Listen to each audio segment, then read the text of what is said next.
السلام عليكم ورحمة الله وبركاته. وايوه رجعنا لكم في فيديو جديد من حكاية شاو. عاوزكم بس كده قبل ما ننسى تنزلوا تفجروا الفيديو ده لايكات، وبلاش اطول عليكم، فما تنسوش لايك كومنت شير وصلوا على النبي واشتركوا في القناة، ويلا بينا. هي بتقول له انا اسمي يون وانا شغال عند ناس بجيب لهم شويه حاجات مقابل نقط. بس انت لو عايز اللي انت تبدا بقى تجمع نقط فانا ممكن لا ناخدك لمكان هتقدر اللي انت تجمع هناك كتير. وبيخرجوا من القاعه وهي بتقول له المكان ده اسمه سماء كانجان.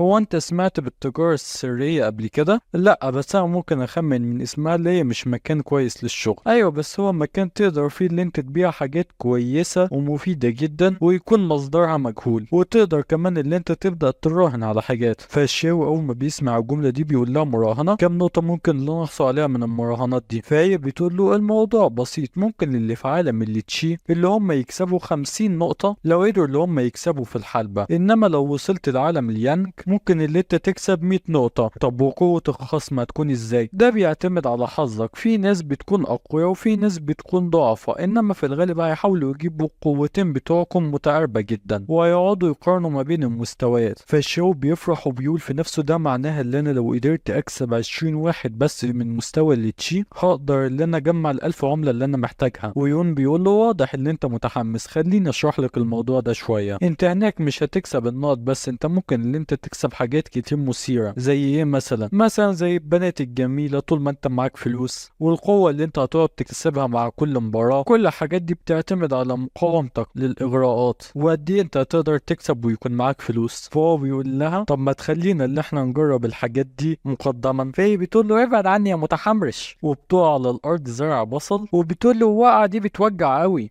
انا كنت فاكرك اللي انت محترم، انا سمعت عن الحاجات دي انما ما اعرفهاش، انا كنت فاكرك اللي انت طيب بس واضح ان كنت غلطانه وطلعت عيل متحمرش. وعلى العموم لازم اللي انت تثبت قدرتك في الحلبة الاول قبل اي حاجه. وبترمي له عمله وبتقول له لو عايز اللي انت تحصل على نقاط فروح عند قصر عائلة دونج واديهم الشارة دي وقول لهم اللي انت جاي من طرفي. فشاو بيقول في نفسه البنت دي في مستوى يانج وهي مجرد خادمة هناك، فواضح ان العائلة اللي هي بتخدمها قوية جدا ومش هتكون عائلة بسيطة. بس ده زائد اللي هي جت وطلبت مني مساعدتي، انا كل ما ببص لعينيها بشوف اللي هي ما بتقولش اللي جواها، هي اكيد مخبية حاجة كبيرة. وساعتها في حد بيحط ايده على كتفه وشاو بيلف علشان يدافع عن نفسه، ففي حد بيمسك ايده وبيقول له اخيرا قدرت اللي انا الاقيك. ولما بيبص بيلاقي الشيخ العجوز وبيقول له انت يا عجوز، والعجوز بيكون مصدوم وبيقول له خليني كده اللي انا افحصك واشوف قوتك وصلت لفين. وبيكون مصدوم وعمال بيصيح وبيقول جسم التصلب بتاعك وصل للمستوى التاسع، هو إيه اللي حصل؟ والشاو بيقلق عليه وبيقول له هو انت كويس ايها العجوز؟ انت استغرقت نص شهر بس علشان تقدر ان انت تتحرك من المستوى السابع للمستوى التاسع. قول لي بس هو انت نسخة من القديس القديم ولا انت ايه؟ القوة اللي انت فيها دي مفاجئاني اصلا جدا، بكل المواهب اللي انت فيها دي المفروض اللي انت تكون على الاقل قديس. فالشاو بيقول قديس؟ هو في سما وارض فوق يوان؟ القديس ده المفروض اللي هو فوق الجميع. هو انت تعرف ايه بالظبط عن موضوع القديس؟ انا ما اعرفش حاجة، يا دوب سمعت بس شوية كلام، ممكن اللي انت تقول لي. يبقى الموضوع كموضوع كله مجرد مفاهيم غامضة، بس انا هشرحه لك. بالنسبة لمستوى الارض ومستوى السماء، فالشو بيقول في نفسه الارض والسماء، الكلام ده قريب من كلام جدي اللي قاله لي. فالشو بيقول هو انا صعب ان انا اوصل لمستوى السماء؟ فالشيخ بيقول له في القاره كلها مفيش حد قدر اللي هو يوصل لمستوى السماء خلال ال100 سنه اللي فاتت الا شخص واحد، فاكيد الموضوع مش هيكون سهل. فخلاص شيو بيتم احباطه وبيقول له خلاص قول لي على طول اللي هي مهمه مستحيله. فالعجوز بيقول له لا اسمع، مع ان من الصعب جدا ان حد يوصل للمستوى ده الا اللي انت قريب جدا اللي انت توصل له. انت كده عاوزني اللي اتدرب اكتر بكتير مش كده؟ انت فعلا ولد ذكي. تطوير الجسم ليه 3 طبقات و3 مراحل، مبتدئ ومتوسط ومحترف، وانا سيد في مستوى يوشو وزي 6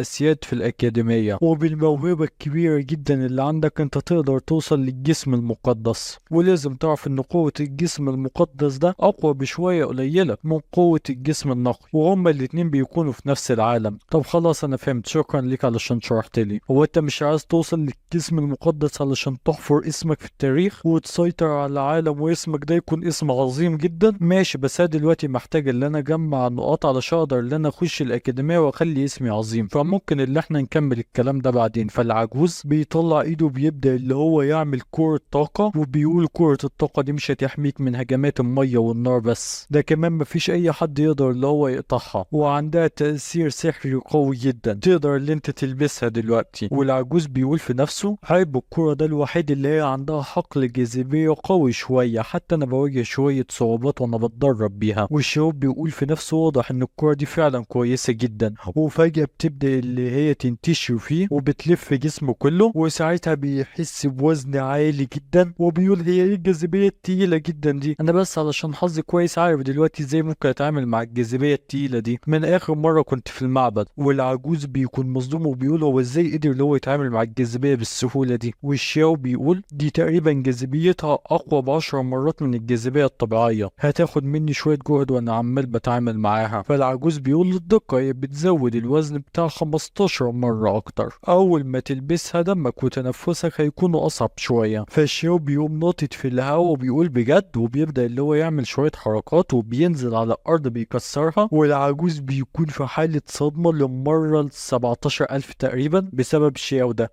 وبيقول هو لسه بعد ما لبسها قدر اللي هو ينط للطول ده كله. والشياو بيقول ايوه الشيخ هو انت كويس؟ والشيخ بيقول له خلاص ممكن اللي انت تروح دلوقتي، وابدأ تدرب على تصلب الجسم، واول ما توصل للمستوى العاشر هديك هديتك التالتة. شكرا لك ايوه الشيخ. والشياو بيمشي. والعجوز بيقول في نفسه هو انا ليه ما عنديش موهبة زي دي؟ بيكون باين اللي هو عمال بيحسده. وبنروح لقصر يون، والشياو بيكون قدامه بيقول هو ده القصر، قصر يون، وبيستخدم العملة اللي معاه اللي البنت اديتها له، وبيسمع صوت بيقول له مين اللي هنا. فالشاو بيقول يون هي اللي طلبت مني اللي انا اجي لهنا. ففي حد بيفتح له بيكون خادم وبيقول له اتبعني من فضلك، القصر ده تقدر اللي انت تعمل فيه اي حاجة، وفي كل حاجة موجودة هنا، ولو انت كان معاك فلوس فالمكان ده هيكون بالنسبة لك كجنة. وبيخشوا مع بعض لجوه القصر، والخادم بيفتح باب وبيقول هو ده الشاو يا سيدي. وبيكون في راجل بيقول له يون هي اللي جابت الطفل ده، هو انت ايه مستوى زراعتك؟ وده بيكون مدير القصر وبيقول انا الشاو وفي المستوى العاشر من اللي تشي. حلو، واضح ان انت شاب ومتحمس. هي يون قالت لك على القوانين بتاعة القصر؟ لا ما قالتليش، ممكن اللي انت تقولها لي من فضلك. القوانين بسيطة جدا، بس واضح ان انت ذكي. هنعمل قتال ما بينك وما بين واحد في نفس مستواك تقريبا، وهتاخد 50 نقطة لو كسبت، انما لو كان مستواك اعلى فهتاخد مبلغ اكبر، انما لو قتلت خصمك فانت هتاخد 5 جوائز وفلوس اكتر. ايه هو انت بتجيب المنافسين هنا علشان يقتلوا بعض؟ ايوه هو ده اللي بيجذب انتباه الاغنياء، ده زائد ان القصر ده حلبة للقتال مش جمعية خيرية. والقائد بيقول في نفسه الولد ده في المستوى العاشر من اللي تشيه، ومع ذلك قدر ببصته دي اللي هو يخوفني. عموما مفيش حد هيجبرك اللي انت تقتل، لو انت مش عايز وحاسس ان الموضوع هيكون وحش ممكن اللي انت تفوز على خصمك،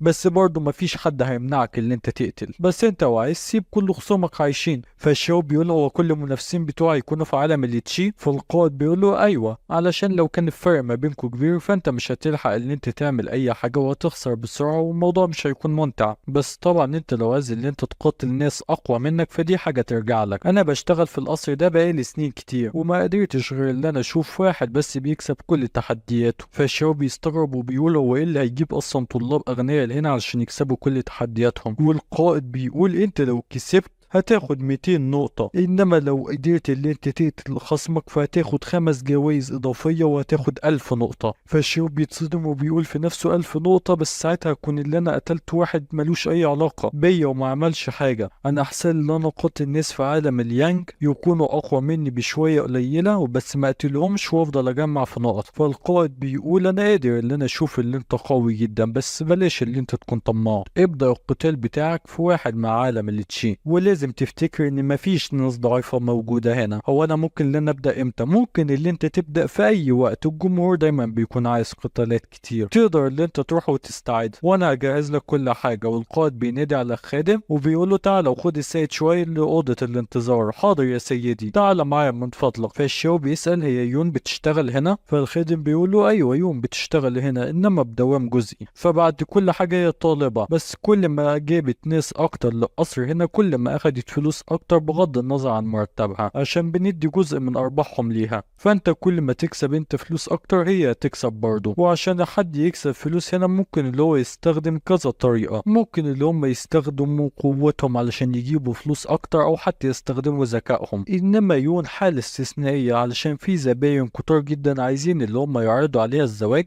إنما دايما هي اللي بترفض. طب تمام، أنا عايز دلوقتي اللي أنا أحضر نفسي، ممكن اللي أنت تمشي؟ حاضر أكيد، أنت برضه شاب ولازم اللي أنت تستريح. أنا هناديك أول ما يجي الدور بتاعك. والشاب بيقول في نفسه هو إزاي ممكن لسرداب بالحجم ده اللي هو يتبني تحت قصر والأكاديمية ما تكونش تعرف حاجة عنه؟ واضح إن صاحب المكان ده مش سهل خالص، ومع ذلك الوقت مش مناسب خالص لا أفكر في أي حاجة تانية، لازم اللي أركز على قتالي. وبيقعد وبيبدأ اللي هو يتأمل، وبيقول حتى بعد ما لبست الكرة دي انا لسه عايز قوة اكبر. والوشم اللي على قفاه بيبدأ اللي هو ينور، وهو بيقول فيه اسرار كتيرة جدا اكيد الارواح الحجرية دي مخبياها. وفي حد بيخبط عليه وبيقول له دلوقتي دورك يا سيدي، بجد بالسرعة دي. وبيفتح للخادم وبيقول له وانا مين هيكون خصمي؟ سيد القصر خايف ان انت ما تأديش كويس في اول يوم ليك، وعشان كده قرر اللي هو يختار لك شخص في المستوى التاسع من عالم الليتشي علشان يكون خصمك خصيصا ليك. وبرضه لازم تكون عارف ان خصمك مش طالب في الأكاديمية. فالشاب بيقول طب هو كان المفروض اللي هو يكون عنده خبرة والتعامل معاه مش هيكون سهل. ما تخافش يا سيدي، انت ذكي جدا وبقوتك اكيد هتقدر اللي انت تكسب. ماشي يلا بينا، اتبعني من فضلك. وبنروح اخيرا للحلبة بتاعة القتال، وبيكون في معلق وبيقول اهلا بيكم كلكم، وهنبدأ قتال جديد بعد شوية. الرحمة مش هتكون موجودة في الحلبة النهاردة. وفي واحد من اللي بيتفرجوا بيقول انا مراهن عليك ب500,000، اوعى اللي انت تخسر. وفي ناس بتقعد اللي هي تعلق وتقول الولد ده ضعيف، يلزمه بسرعة يلا قبل ما يتحرك، يلا كله يكسب. وبيقعدوا اللي هم يشجعوا، والشاب بيكون قاعد برضه اللي هو يتفرج. وفي راجل بيقول انا خسرت لحد دلوقتي كده 300,000 قطعة ذهبية. ففي واحد جنبه بيقول له ما تقلقش لسه في امل ان انت تعوض. اهلا بيكو، دلوقتي جه وقت المعركة التانية. هيكونوا 2 في عالم الليتشي. الاول عنده 33 سنة في المستوى 9 من صقل الليتشي واسمه يانج، وتاني اسمه شياو وعنده 15 سنة وفي المستوى 10 من صقل الليتشي. وفي واحد بيقول هو مين اللي جايب طفل من الأكاديمية لهنا؟ ده مجرد عنده 15 سنة يعني هيموت بضربة واحدة. وبيقعدوا اللي هم يضحكوا عليه وبيقولوا الموضوع هيكون مسلي قوي، وكل الناس بتكون عمالة بتشجع تقدروا دلوقتي اللي انتوا تبدأوا المراهنات بتاعتكم. ويون بتكون واقفة على جنبه وبتقول هم ازاي يحطوا الشياو وهو مبتدئ كده مع واحد عنده خبرة كبيرة زي يانج. ففي حد من وراه بيقول انا اللي حطيته هنا علشان يموت، علشان انت اللي جبتيه. وبيكون كده واحد عامل زي برميل الترشي، ويون بيقول له انت اكيد واحد مجنون، طالما انت مستعجله كده اللي انت تكسبي عدد كبير من النقاط فانت ممكن اللي انت تكسبي عدد كبير مره واحده. كل المطلوب منك اللي انت يا اما تجيبي حد عليه القيمه يا اما تنضمي لي. فهي بتضربه بتقول له في احلامك حتى لو مت ده مش هيحصل، وحتى لو انا محتاجه النقاط فانا مش محتاجاها دلوقتي. وهو بيتعصب وبيقول انا هوريك يا بنتي ازاي تضيعي فرصه زي دي. وبيقوم ضارب البنت اللي جنبه وبيخليها اللي هي تنزف، وبيقول مش مشكله، مفيش اي خادمه في القصر مش هتنضم لي في يوم من الايام، انا اقدر احصل على كل اللي انا عاوزه. بيمسك واحده تانية بيرميها، انا هعلمها ازاي تبص لي باحتقار. وبيقعد يضرب في الخادمات اللي معاه وبيقول لخادم قول لخصم الشاو اللي هو لازم يموت. وبيجي اخيرا ميعاد القتال، والمعلق بيقول خلونا دلوقتي اللي احنا نرحب بالمقاتلين الاتنين اللي معانا. والشاو بيقول في نفسه اخيرا القتال هيبدأ، وكل الناس بتكون عماله بتتريق عليه وعلى سنه، وبيقولوا احنا اكيد النهارده هنكسب مبلغ كبير اول ما الطفل ده يموت. وفجأة الشاو بيحس بنية قتل كبيرة جدا جاية عليه، وفي حد من بعيد بيقول احسن حاجة اللي انت لما تطلع الحلبة تحس بشعور القتل من عندك. جابولي دلوقتي تاني طفل صغير، انا اخر مرة قتلت طفل زيك قتلته 3 ضربات بس، وده بيكون بانج هاي خصم الشاو. المرة دي هحاول ان انا اخلي عدد الضربات اقل. وبيكون في واحد من اللي بيتفرجوا قاعد وبيقول هو الشاو هيقاتل دلوقتي بانج هاي ده، هما جايبينه لهنا علشان يموت؟ واللي بيكون قاعد ده بيكون اسمه بي، والملثم اللي وراه بيقول ايوه فعلا الموضوع ده تم التخطيط ليه. طب هو مين اللي جابه لهنا؟ هو مفيش حد قال له على القواعد؟ صعب جدا اللي هو يفضل عايش بالمنظر ده. بس لحظة واحدة خليني كده اللي انا اجرب اخمن مين اللي جابه لهنا. انا حاسس اللي هي يون مش كده؟ ايوه يا سيدي، هي فعلا يون، هي بجد بنت غريبة جدا. انت عاوز ان الطفل ده يستمر لعدد اطول اكتر ولا لا؟ مش فارقة معايا، بس لو هتعمل حاجة اعملها المرة دي بس. وافتكر انا مصلحة يون ما تهمنيش في حاجة، انا اهم مصلحة عندي هي مصلحة القصر. حاضر يا سيدي. وهو بيقول فعلا كل اللي بيحصل ده بيخلي الموضوع ممل قوي. تعالى معايا، خلينا اللي احنا نتدرب شوية دلوقتي. وهو بيتحرك انما الملثم ما بيتحركش، وبيقول له سيد جين، فالملثم بيقول له القتال ده اكيد هيكون مثير. لا مستحيل، وعلى العموم انا مش فارق معايا مين هيكسب او مين هيخسر، اللي يهمني هي مصلحة القصر. تمام. وبنرجع للحلبة، وتور ده بيقول واضح ان انت اكيد اسأت لحد كبير علشان يحطوني انا خصمك في اول مباراة لي، وعلشان كده هتموت دلوقتي. فالشو بيقول اسأت لحد؟ ما اسأتش لاي حد، انا اصلا لسه واصل دلوقتي، ملحقتش اعمل حاجة. والمعلق بيقول المعركة هتبدأ دلوقتي. دي معلومات مش لازم اللي انت تعرفها، كل المفروض اللي انت تعرفه ايه هو شعور الذبح والتقطيع والموت. ما تنسوش قبل ما تمشوا لايك كومنت شير واشتركوا في القناة وفعلوا زر الجرس وصلوا على النبي وسلام.